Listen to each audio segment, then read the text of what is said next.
Le lundi au soleil, c'est une chose qu'on n'aura jamais. Et ça a été vrai pendant tout le mois de mai. Mais heureusement que dans quelques jours, c'est terminé. Alors, bonjour tout le monde. Nous sommes le 27 mai. C'est le dernier épisode du mois de mai. Et on lui dira adieu bientôt. Alors hier, c'était la fête des mères. J'ai d'ailleurs fait un petit montage rapide en leur hommage que vous pouvez voir ici en cliquant sur la petite flash que je vais placer directement sur la vidéo. C'était aussi la clôture du festival de Cannes. J'ai vaguement suivi parce que je suis cinéphile et surtout parce que je suis intéressée par la façon dont l'industrie du cinéma pratique le marketing pour faire connaître les films et faire rêver un maximum de personnes. Et comme Cannes fait partie de cette espèce de grande machine, je garde un œil dessus pour avoir des idées. J'espère que votre dimanche s'est bien passé. Donc là, je répondais aux personnes qui me demandent « Mais tu parles jamais de ce que tu fais le dimanche et blablabla. » Donc voilà, maintenant vous savez ce qui m'a intéressé hier. Le thème du jour se présente sous la forme d'une question. Comment accepter d'être imparfait sans en faire un drame? Mais alors avant d'entrer dans le vif du sujet, je vais d'abord refaire notre petit rituel habituel, celui de la revue de presse, pour afficher la date du jour et la fixer dans le marbre, ou plutôt sur la toile. Là, je suis sur le site de revue de presse, que je vous recommande d'ailleurs, si vous aimez savoir ce qui se passe en général.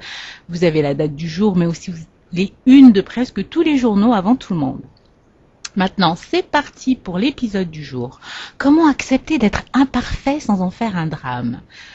En fait, ce thème m'a été inspiré par celui de la semaine dernière, qui était d'affronter l'inconnu et sortir de sa zone de confort. À la suite de cet épisode spécial anniversaire, que vous pouvez réécouter ici, si vous l'avez manqué ou si vous ne voulez pas retourner sur la page qui est consacrée.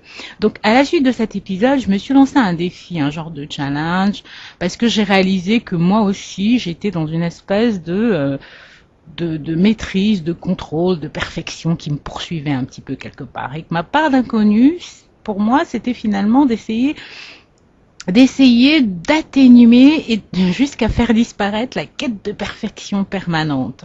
Bon, ce n'est pas un cas particulier parce qu'on a déjà eu à en parler à travers certains commentaires que vous avez faits sur d'autres épisodes et du coup j'en ai fait un thème. C'est sûr que vouloir être performant, se dépasser, ce sont des valeurs qui me parlent. L'envie de s'améliorer, ça fait partie de la nature humaine et c'est positif. Seulement, ça devient un problème quand c'est la seule valeur que l'on met en avant. Le trait de caractère, qui est le mien, qui est celui de beaucoup d'autres, colle aussi avec la tendance moderne, actuelle, qui s'est accentuée ces dernières années, à faire en sorte qu'on soit performant partout. Alors il faut être parfait partout, dans tous les domaines, au bureau, avec les enfants, dans la vie sentimentale. Et là, ça devient une espèce de culte de la performance qui nous rend prisonniers d'un espèce de fantasme d'idéal qui fait plus de mal que de bien. Malheureusement, la perfection n'est pas de ce monde. C'est une bonne chose de l'avoir comme perspective à atteindre, mais d'en faire une religion où toute forme de défaut ou de défaillance n'existe pas, c'est vraiment se préparer à un avenir assez solitaire et très désillusionné.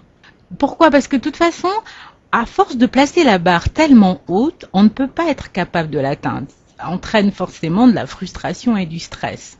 Et en plus, quand on atteint une partie des buts qu'on s'est fixés, on a beau vous dire que c'est bien, vous savez que c'est bien, mais c'est tellement loin d'être parfait par rapport à ce que vous cherchez que vous ne pouvez pas être satisfait de ce que vous réalisez. Si vous vous reconnaissez un tant soit peu dans tout ce que je viens d'évoquer, il serait bon de sortir de ce cercle. Comme toujours, il y a le libre arbitre. Soit vous acceptez que vous êtes un peu masochiste et que vous préférez continuer sur cette lancée parce que tout ce qui sort de ce schéma pour vous n'est qu'un ramassis de bêtises qui encourage la faiblesse et la médiocrité, ok, c'est une façon de voir les choses. Vous avez le choix de poursuivre sur cette lancée. Mais si, comme moi, vous avez choisi de donner un maximum de chance à cette vie ici et maintenant, alors vous pouvez parfaitement changer les choses, continuer d'être bon, efficace, tout en acceptant d'être imparfait. Ce que je vous propose là, c'est quelques éléments que j'ai utilisés et d'autres que vous pouvez utiliser également pour accepter d'être imparfait. Et pour accepter d'être imparfait, il faut accepter d'entrée de jeu que l'on ne peut pas tout maîtriser. Ça, c'est vraiment le point primordial. Eh ben non, c'est dur, c'est frustrant, tout ce que vous voudra, mais c'est la vérité. Et plus vite on l'accepte, mieux on est prêt à avancer. Je me suis mise en tête ce questionnement qui est attribué à Épictète, le philosophe grec, mais que l'on retrouve également dans le bouddhisme, dans la philosophie bouddhiste, et qui m'a permis de me débarrasser progressivement de cette tendance au perfectionnisme. Et voici cette question. Qu'est-ce qui dépend de moi et qu'est-ce qui ne dépend pas de moi? C'est simple à entendre, mais c'est vraiment moins simple à mettre en pratique. Ça m'a aidé à comprendre qu'accepter d'être imparfait, ce n'est pas accepter le fatalisme, ce n'est pas devenir immobile, mais c'est plutôt une façon différente de rester motivé en ne voyant plus les défauts, les émotions, les erreurs comme des imperfections, mais plutôt comme des chances formidables, comme une opportunité de s'améliorer. Il y a vraiment une grande différence entre vouloir s'améliorer, progresser, et vouloir être parfait. Ce qui m'a aidé à accepter d'être imparfaite également, c'est de travailler sur certains points bien précis. Donc je vais les partager avec vous pêle-mêle.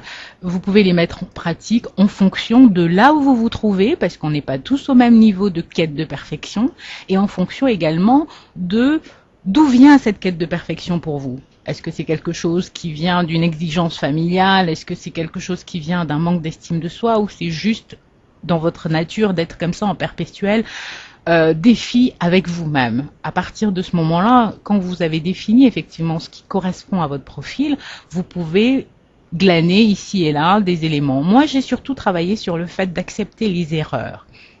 Non pas pour se lamenter, mais pour en tirer une leçon et progresser. Accepter les compliments également. Marquer un temps d'arrêt, ça a été vraiment le plus difficile. Marquer un temps d'arrêt et regarder le chemin déjà parcouru.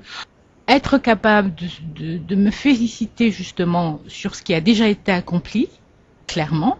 Globalement, voilà les points sur lesquels je me suis attardée. Mais vous pouvez également travailler d'autres points comme celui d'arrêter de vous comparer, si c'est quelque chose que vous faites, d'arrêter de vous fixer des objectifs inatteignables, basés sur une vision idéalisée et non pas sur la situation réelle à partir de laquelle vous êtes. Je ne vise personne. Nous en avons parlé avec ceux qui écoutent régulièrement les lundis. Et c'est quelque chose qui revient souvent.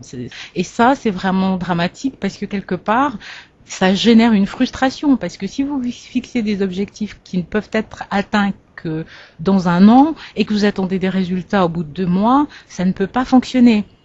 Et puis, dernier point également sur lequel vous pouvez travailler, c'est la peur de l'échec en permanence. C'est-à-dire que d'être là avant même d'avoir commencé, de se dire oui, si ça marche pas et si on me rappelle pas, voilà, ça c'est également un élément de cette tendance à vouloir que ce soit parfait qui empêche de commencer simplement, de commencer en se disant bon voilà, je le fais. Ce qu'on gagne en acceptant d'être imparfait, ça a été le cas et c'est le cas pour ce qui me concerne, c'est qu'on accepte de ne plus perdre de l'énergie, de ne plus consacrer un temps fou à s'évertuer à être, à correspondre à un modèle idéal qu'on s'est fixé, mais tout simplement à devenir soi, un être meilleur pour soi, tout simplement. La proposition que je vous fais aujourd'hui, c'est de garder en mémoire, pour vous inspirer cette semaine, une citation d'Anatole France qui disait dans le jardin d'Épicure « Je tiens à mon imperfection comme à ma raison d'être ». C'est pas beau ça? Bon bah allez, c'est fini pour aujourd'hui. Et puisque le site gracebailliage.com est toujours en maintenance, jusqu'à nouvel ordre, en principe le problème a été identifié, il faut le corriger, ça devrait être fait la semaine prochaine, mais comme je n'ai pas de garantie, je préfère vous renvoyer vers le blog, où je posterai également la vidéo. Et bien entendu, je me réjouis d'avance de lire vos commentaires, vos avis, vos suggestions. Et pour ceux qui préfèrent passer par Facebook, pas de problème, j'y serai également.